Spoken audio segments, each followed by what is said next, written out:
You know, there are times in history when speaking your mind could cost you, well, literally everything. An era when silence was just plain survival. But even in that world, some people found another way to tell their truth. And for a choreographer named Talley Beatty, this wasn't just some poetic idea. He actually turned the stage into a platform for rebellion.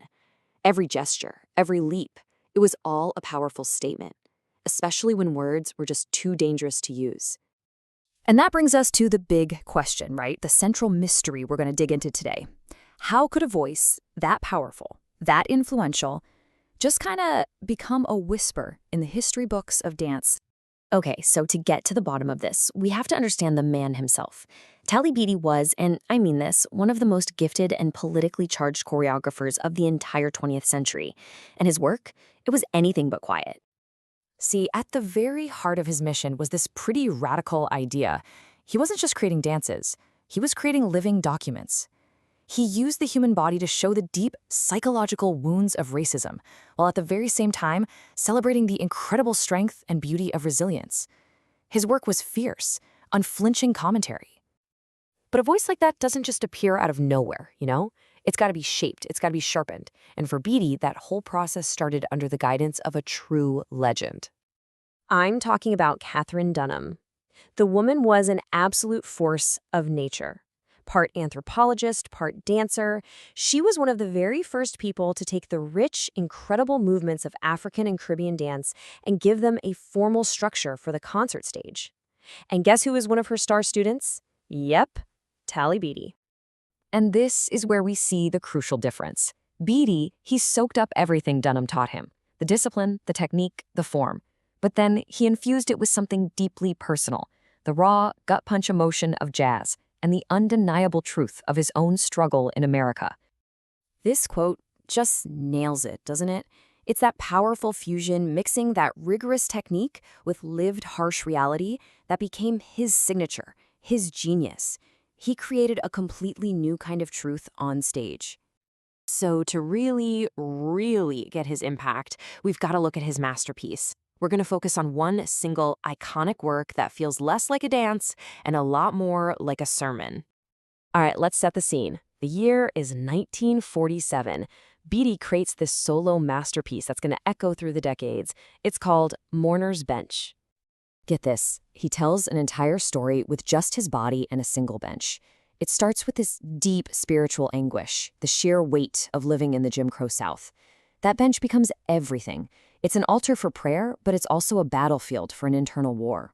But the story doesn't end in sorrow. The whole dance builds into this statement of pure, resilient defiance. He shows us that inside of that profound grief, there is a profound endurance. And that defiant spirit? That was not a one-time thing.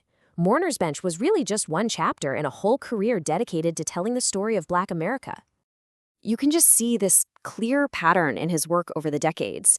He starts with the rural South in Mourner's Bench. By 1959, he's moved on to the urban North with the Road of the Phoebe Snow, tackling the Great Migration. Then you get into the 60s, and he's exploring the complexities of Black identity in works like Come and Get the Beauty of It Hot. He was a true chronicler of his time.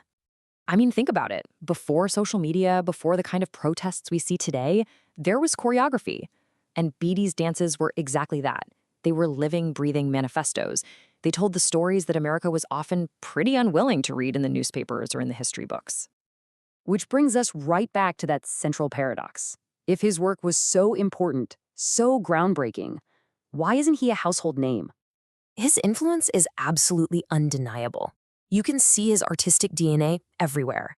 The emotional, story-driven work of Alvin Ailey, the politically charged dances of Donald Byrd, the whole fusion style of Complexion's contemporary ballet, they all carry these powerful echoes of Talley Beatty.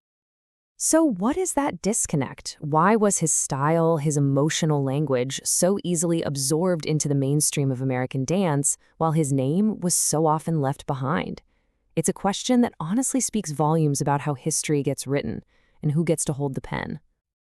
Ultimately, Beatty's legacy isn't about fame. It's about the purpose of art itself.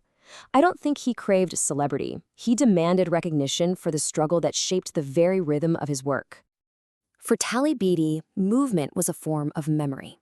His dances were a way to bear witness, to make sure that the stories of pain and struggle and resilience were not forgotten. In the end, his choreography was an act of remembering. And his own words really define his life's work perfectly. Dance is not escape, it's confrontation. Talley Beatty confronted America with its own reflection. And in doing that, he showed the entire world the profound power of telling the truth, one movement at a time.